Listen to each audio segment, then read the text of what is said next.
Doctor APJ. Abdul Kalam. கனவு காணுங்கள், உங்களையும் நாட்டையும் உயர்த்துங்கள். இந்த உலகில் சில மனிதர்கள் வாழ்ந்த காலத்திற்காக மட்டுமல்ல, அவர்கள் விட்டு சென்ற சிந்தனைகளுக்காக என்றும் வாழ்கிறார்கள். அப்படிப்பட்ட மகத்தான மனிதர்களில் ஒருவர்தான் இந்தியாவின் முன்னாள் குடியரசுத் தலைவர், விஞ்ஞானி, இளைஞர்களின் வழிகாட்டி டாக்டர் ஏ.பி.ஜே. அப்துல் கலாம். 1931 ஆண்டு அக்டோபர் 15ஆம் நாள் ராமேஸ்வரத்தில் ஒரு எளிய குடும்பத்தில் திரு சைனுலாப்தீன், திருமதி ஆயிஷம்மா இவர்களின் 5 மக்கள் செல்வங்களில் 5வது கடைக்குட்டி செல்வமாக பிறந்தவர் இவர். சிறுவயதில் செய்தித்தாள்களை விற்று குடும்பத்திற்கு உதவி செய்தவர். பின்னர் இந்தியாவின் ஏவுகணை தந்தையாக உயர்ந்தார். இந்த உயர்வு அவருக்கு தானாக கிடைக்கவில்லை. கடின உழைப்பு, விடாமுயற்சி, ஒழுக்கம், தன்னம்பிக்கை ஆகியவை இவரை உயர்ந்த நிலைக்கு கொண்டு சென்றது. ஐயா அப்துல் கலாம் அவர்கள் கூறிய புகழ்பெற்ற வார்த்தைகள்: கனவு என்பது தூங்கும்போது வருவது அல்ல, உங்களை தூங்க விடாமல் செய்வதே உண்மையான கனவு. இந்த ஒரு வாக்கியம் எண்ணற்ற மக்களின் வாழ்க்கையையே புரட்டி போட்டது. வெற்றி பெற விரும்பினால் கனவு காண வேண்டும்.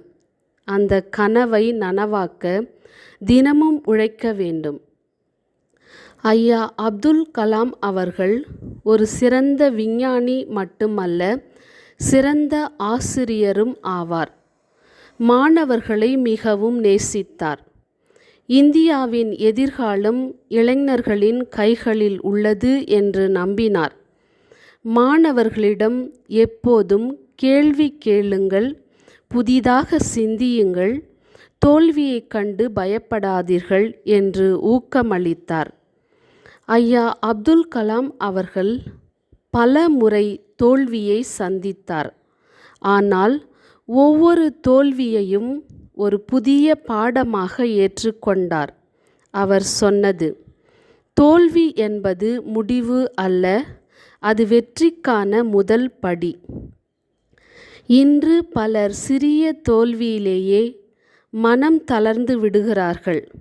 ஆனால் கலாம் அவர்களின் வாழ்க்கை தோல்வி நம்மை தடுக்க அல்ல, நம்மை தயார்படுத்த வந்த ஆசிரியர் என்பதை கற்றுத்தருகிறது.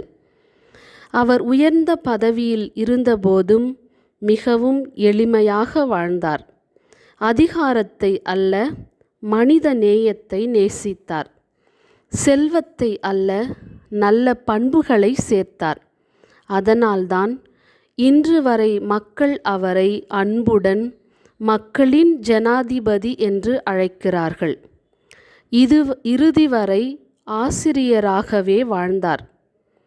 2015ஆம் ஆண்டு ஜூலை 27 மாணவர்களிடம் உரையாற்றி கொண்டிருந்த போது அவர் உயிர் பிரிந்தது. ஒரு ஆசிரியராக வாழ்ந்து ஒரு ஆசிரியராகவே இந்த உலகை விட்டு பிரிந்தார். இதைவிட பெரிய பெருமை என்ன இருக்க முடியும்? ஐயா அப்துல் கலாம் அவர்களின் வாழ்க்கை நமக்கு சொல்லும் பாடங்கள்: பெரிய கனவு காணுங்கள், கடினமாக உழையுங்கள், தோல்வியைக் கண்டு அஞ்சாதீர்கள், எளிமையாக வாழுங்கள், நாட்டையும் மக்களையும் நேசியுங்கள். அவருடைய பொன்மொழியை நாம் நினைவில் கொள்வோமா? உங்கள் எதிர்காலத்தை மாற்ற முடியாது, ஆனால் உங்கள் பழக்கங்களை மாற்ற முடியும். உங்கள் நல்ல பழக்கங்கள் உங்கள் எதிர்காலத்தை மாற்றிவிடும். ஆம், நாமும் ஐயா அப்துல் கலாம் அவர்களின் பாதையில் நடந்து நம் குடும்பத்திற்கும் சமுதாயத்திற்கும் நாட்டிற்கும் பயனுள்ள பண்புள்ள மனிதர்களாக வாழ்வோம். நன்றி.